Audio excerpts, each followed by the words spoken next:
It's time to sit back, relax, and listen to Conversations with Joan.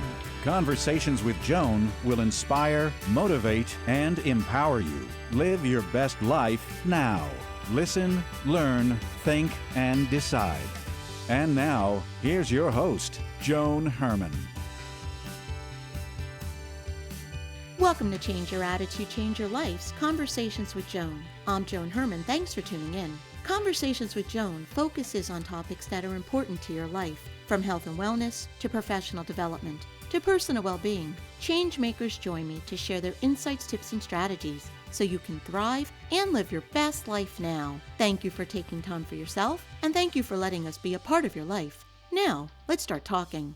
Over the past 50-plus years, today's guest, Reverend Dr. Matthew Fox, has challenged doctrines, called leaders to account, awakened minds, and healed wounded souls. A spiritual theologian, an Episcopal priest, and an activist for gender and eco-justice.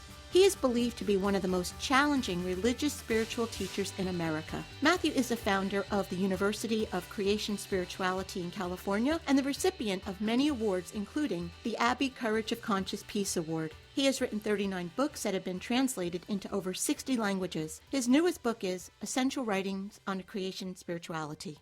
Welcome, Matthew. Thank you so much for joining us. Thank you. Glad to be with you. Matthew, it has been said that your work through creation spirituality calls for a renewal of our hearts, minds, and souls. Can you explain to us what creation spirituality is? Well, it's a new paradigm, really an older paradigm, a new version of Christianity that is the oldest tradition in the Bible. It begins in the Hebrew Bible, with the oldest source there, the J source, and it begins with original blessing instead of original sin, because, first of all, original sin is a human problem, but the universe is 13.8 billion years old, so that what we've inherited is a blessing, and a blessing is a theological word for goodness. And so that gets missed if you start everything with the fall or redemption, and so much of Christianity has fallen into that trap, whereas Jesus did not begin that way, because no Jew begins with original sin. Original sin is not a Jewish concept. Every life will say that original sin is not only not in the Bible, it's alien to Jewish thinking. So that means it's alien to Jesus thinking. So Christian spirituality is feminist because it's the tradition of the wisdom tradition of Israel, which is the tradition that Jesus himself belonged to. And that tradition is about finding God in nature, essentially. And wisdom in Hebrew and many other languages is feminine. So that is a big shift as well. And of course, it's about the sacredness of nature, creation, spirituality. Begin with the sacredness of nature. And so that, of course, is the real issue regarding eco-destruction and the war on Mother Earth that is going on at this time, and with the climate change is just a sign of it, a symptom. So for all these reasons, and then, of course, a big commitment to the prophetic and justice-oriented tradition that Jesus was a part of also. And for all these reasons, then, it really is a shift in consciousness, religious consciousness for many people. And it's proven to be very powerful for people, because it speaks to these real issues today of women's rights and the divine feminine and the earth rights and justice, whether it be racial justice or gender justice or social justice and eco-justice. So, and it disturbed, as you put, quite a lot of people in high places. When I wrote my book, Original Blessing, the roof of the Vatican kind of went off, and they came after me because I was a Dominican in the Roman Catholic Church, a Dominican order, for 34 years. But then they silenced me for a year. And this is not Pope Francis's Vatican. This is before him. They silenced me for a year, and then 3 years later, they expelled me from the order after 34 years.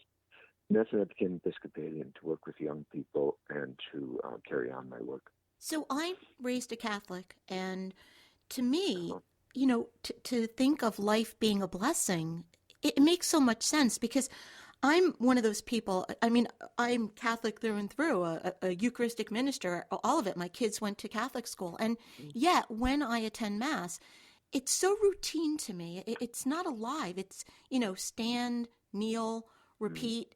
And I have a hard time finding God in that. Yeah, the thing you say about the routine of the Mass, that's why I became Episcopalian. I knew at the time, and that's when Pope Benedict was Pope, that there's going to be no creativity in Mass, but I felt very strongly the Mass is very important. Ritual is very important for human survival and to keeping joy alive and empowerment and all the rest. So that's what I did in becoming Episcopal priest. I reinvented the Mass, the form, bringing in rays, you see, bringing the body back. And so, and the new art forms, DJs and VJs and rap and so forth. I mean, this is new language in which to pray. It's like in the 12th century, the church had this explosion of Gothic architecture and of these wonderful stained glass windows. Well, the stained glass windows of the 12th century, which are the greatest ever, they became a whole new way to pray and to learn about the stories of Jesus and so forth. So it was a whole new technology, you see. So in our time, in my lifetime, we've moved into this new technology, and why shouldn't it be used for the purpose of awakening the sacred? So we have what we call the Cosmic Mass, and we've done over 120 of these, I think now. We did one at the World Parliament a few years ago in Toronto, and 500 people came, including Buddhists in their robes and everything, and people said it was a high point of the 12-day conference for them, and it should be, of course. That's what worship is supposed to be. So people dance instead of looking for what page they should be reading from. And the whole idea of dancing is an ancient way to pray, of course. The indigenous people everywhere pray by dancing, not by reading prayers from a book, and as you say, standing or kneeling out of rote. So we have wonderful experiences with this Mass. I mean, amazing things happen. I could tell you one quick story. We had a Mass for 1,000 people at a Sounds True retreat in the Colorado Mountains several years ago, and they were from all traditions. Because I asked as we began, and there were Jewish rabbis were there, and there were Buddhists and Hindus and Sufis and Protestants, Catholics, and all the rest. And afterwards, a woman came up. She said, "I'm an atheist. I'm a fierce atheist. I'm such a fierce atheist that when I walk down the street and there's a church, I cross the street to go by the church." And then she said, during this service we just had, she said, we do a grief experience every time. Instead of talking about confessing our sins, we get down on all fours and we grieve. And it's a very powerful experience. She said to me, when we did that grieving experience, and then she pointed to her heart, she touched her chest. She said, something in me shifted. She said, by the time communion came along, I was hungry for it. I had to have some. And she said, this Mass has changed my entire life. I'm no longer fierce atheist. Right. So I couldn't agree more. We need life in our liturgies, and the young people have new languages. Why aren't we using them? Right. Do you think what happened to that woman is because she went deep into her soul, which is where, we believe God lives? I mean, did she touch him by going that deep? Exactly, yeah. And you see the grieving experience. We go deep, with joy and beauty. That's what the mystics call the via positiva. But we also go deep with grief. And in that particular part of the Mass, it's only a part of it. So the whole Mass includes the joy. But she obviously touched something, and we were doing it together, you see. So we were all making these sounds, grieving sounds, on the floor as we were on the floor. And the whole experience just really moved her. She participated, of course, because, atheists grieve, after all. We all grieve. That's what it is to be human, isn't it? And we all experience joy as well. And that's also what it means to be human. So, I mean, all of this should come out in our liturgies, and they shouldn't be repressed, and liturgy should not be reduced to words and reading and as you say, rote. ceremony. No, there has to be the spontaneity too. And that's just beautiful what we do. We dance, we have a theme for each Mass, and then we have slides that are projected when we dance with these themes. And so we all dance in this context and with music, and it's very powerful. And you don't need preachers so much, and you don't need a lot of books. You're there as a group listening to the music, and it's just a very powerful experience. It follows the direction, it follows the order of the traditional liturgy. Part of the path to creation spirituality, and you've been touching upon these, but there are 4 that you write about. Can you just tell us what those 4 are and what each means? Sure. Okay. And this is the first 2 are traditional language. The first is called the via positiva, the positive way, and that, or the positive path, and that's the way of joy and wonder and amazement and awe, and that's where everything begins. I think with the awe of life. Rabbi Hessel says, awe is the beginning of wisdom. So that's the first path, joy and awe. And of course, gratitude comes from that, and even reverence comes from that. The second path is a via negativa, the negative path. And that's the path of silence.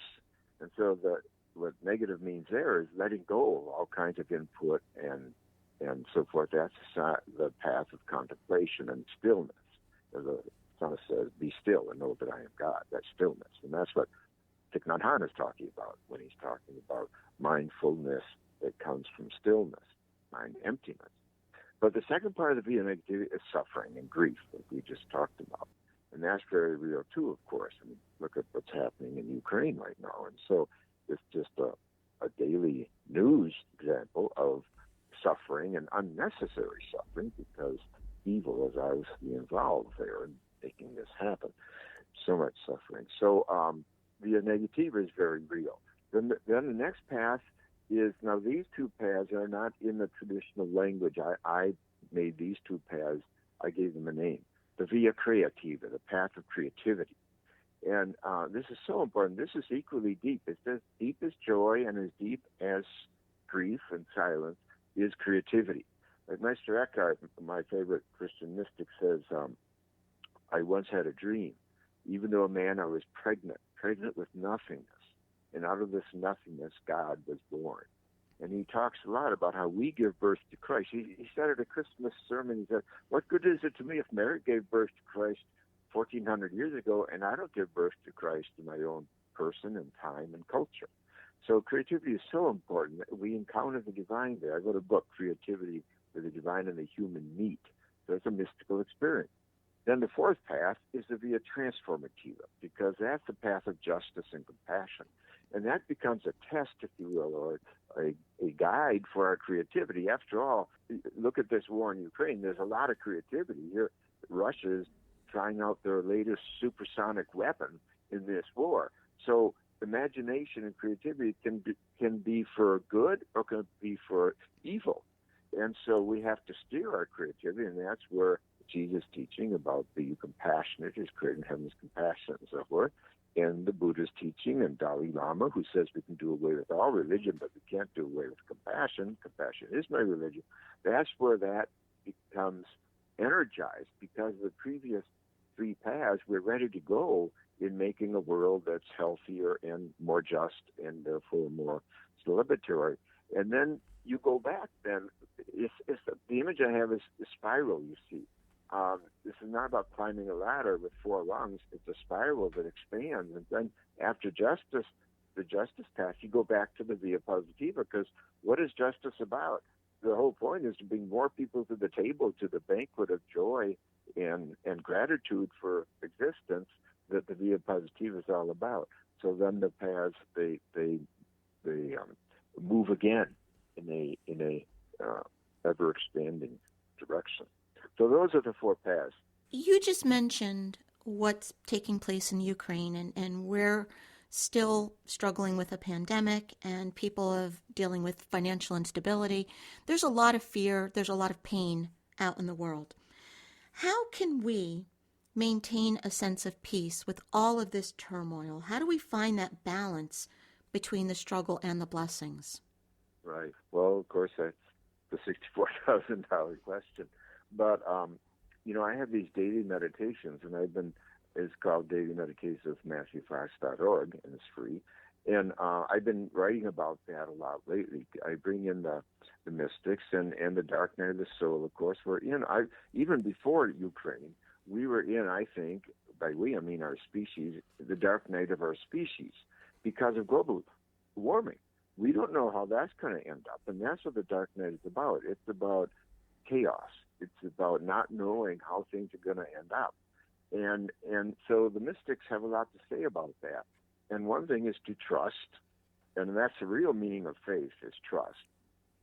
Julian of Norwich, my most recent book is on her, and she lived through the great pandemic of the 14th century, the bubonic plague, which is much worse than the pandemics we're living through. It killed between 1 out of 2 and 1 out of 3 people in Europe.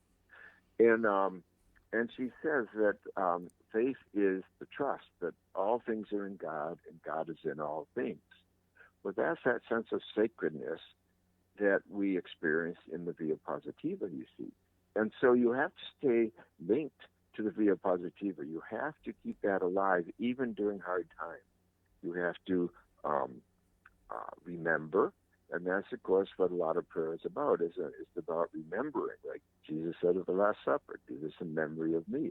You have to remember the beauty. So the truth is that we're always wrestling with good and evil, if you will, and the sacred and evil. And this Ukraine war is just kind of a blow-up of it all. And as you say, the pandemic. But, a lot of people learned a lot in the pandemic. That because of silence, it was a negative experience, but because they stayed home and so forth and didn't go out a lot, there was more introspection, and they asking questions about what is life really about? What is my work really about? Am I really giving back the way I want to give back? So the four paths raise all these questions, and it's about kind of purifying our intentions. That's what the mystics say about the dark night of the soul. It's a purification process. And even our country, I mean, we've been so divided lately, politically and so forth, and there's been so much hate radio and hate television and hate politics that it's just, this has to, be let go of. We have to move into a better place. And I do think that what America is doing, trying to help Ukraine, is bringing America together, and together with many other nations in the world, certainly European nations, that are trying to stand up to this latest dictator. We often hear people say, I'm only one person, what can I do? But if you look at the negative of it, look at how much damage one person can do to the world. So, by flipping that around, if we put out joy and kindness and love, look at the power each one of us has. Exactly. Wonderfully said. Thomas Aquinas in the 13th century said, one human being can do more evil than all the other species put together, which is really an amazing statement. And he said it 800 years before Hitler or Stalin or Pol Pot or Vladimir Putin. How did he know that back in the 13th century? Because he respected our powers of creativity and intellect. He realized, and that's the whole point I was making between the via creativity and via transformative. What do we do with our creativity? Do we create more nuclear missiles with it? We invade another country with it? Or do we take it and use it for healing, for celebrating, for seeking knowledge? One thing that has me, let's just say, positive these days is this new Webb telescope that we sent up there. And, this is human genius that we could do something like that. And this telescope is going to look back to the beginning of the universe and the brilliant light that was born at that time that we've inherited. And this is all part of original blessing, isn't it? So this original blessing is so important. We have to stay connected like an umbilical cord to the via positiva, especially when times are rough like this, when times are tough. And that's a big part of our healing and then our empowerment, like you say.